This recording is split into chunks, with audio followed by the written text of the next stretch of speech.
Welcome to The Explainer. Today, we're taking a guided tour of one of the most powerful weapons we have in the fight against cancer, radiotherapy.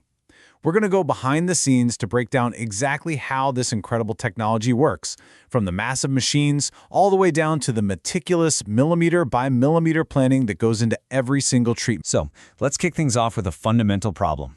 What happens when a surgeon can't get to a tumor, or when you're fighting cancer cells that are microscopic, invisible, and spread out? How do you attack that? Well, this is the exact challenge that radiotherapy was built to solve, and its impact is just massive. And we're not talking about a niche treatment here. It's estimated that about half, 50% of all cancer patients around the world will need radiotherapy at some point. That makes it an absolute cornerstone of modern medicine. So what is it really? Well, at its core, radiotherapy uses highly focused beams of energy, like X-rays, but way more powerful, to literally shred the DNA of cancer cells. When their DNA gets damaged enough, they can't divide and they can't grow. And eventually, they just die off. The whole game is to deliver a knockout punch to the tumor while doing as little damage as possible to all the healthy stuff around it. Okay, so how do you actually deliver these life-saving beams? Well, you need some seriously impressive machines. And for decades, two main types have been the real workhorses in radiotherapy departments all over the globe. On one side, you have the Cobalt-60 machine. You can think of this as the rugged, super reliable pickup truck of the radiotherapy world.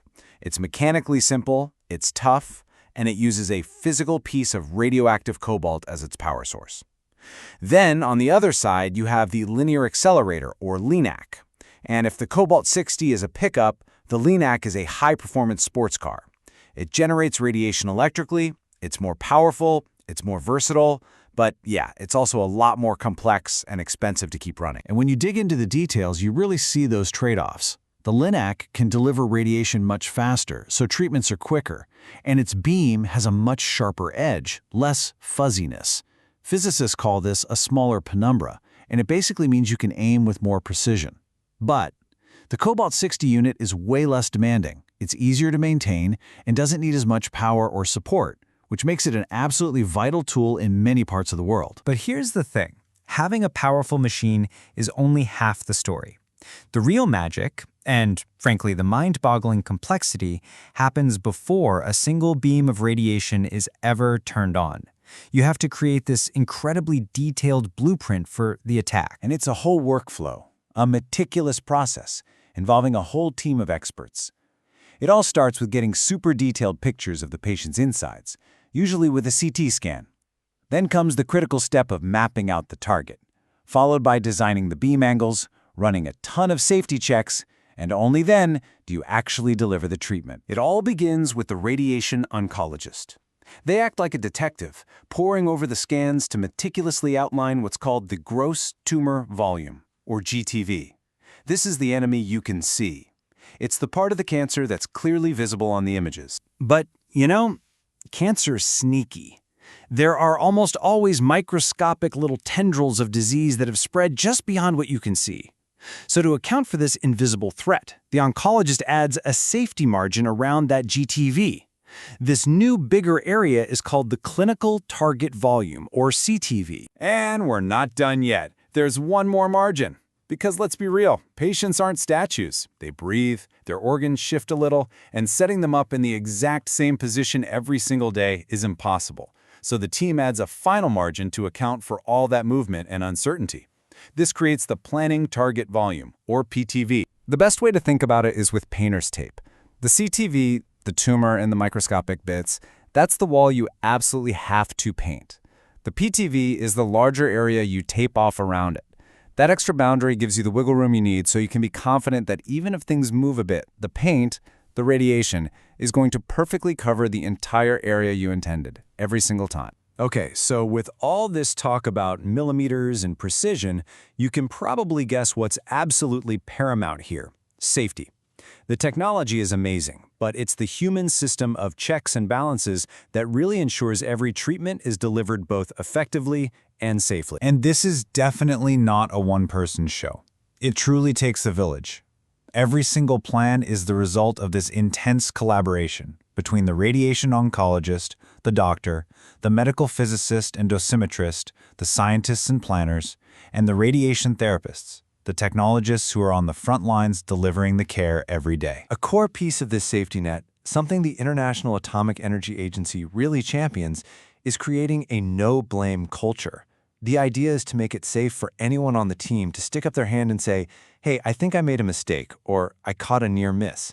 Because that's not about pointing fingers, it's about turning every single slip-up into a lesson that makes the whole system safer for the next patient. And this slide right here shows you exactly why that culture is so critical. There are independent groups that audit complex treatment plans, and when they first started doing this, they found that nearly 30% of plans failed the first check. 30%! Now, even after a decade of practice, that rate is still around 15%. Now, those numbers might sound alarming, but they're actually a sign of success. It means the safety net is working. These audits are designed to catch potential issues before they ever reach a patient. It's the ultimate confirmation that the elegant plan on the computer is exactly what gets delivered in the treatment room.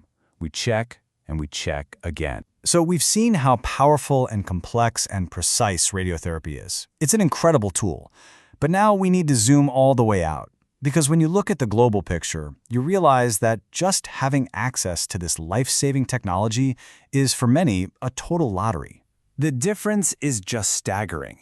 In high-income countries, there are on average about 7 of these treatment machines for every million people. But in low and middle-income countries, that number drops off a cliff, down to just 0.7. That is a 10-fold gap in access to care. So what does that gap look like in the real world?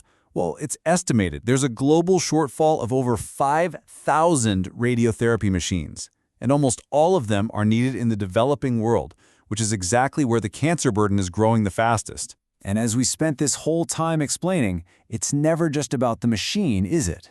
It's about the entire ecosystem you have to build around it.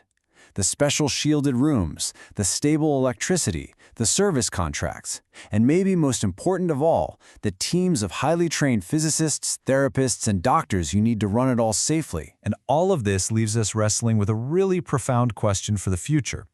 As our technology gets even more amazing, more precise, more complex, how do we balance that incredible drive for innovation with the urgent moral imperative to provide basic, effective, life-saving care to the millions and millions of people who still have no access at all? That right there, that's the challenge that's going to define the next chapter of radiotherapy.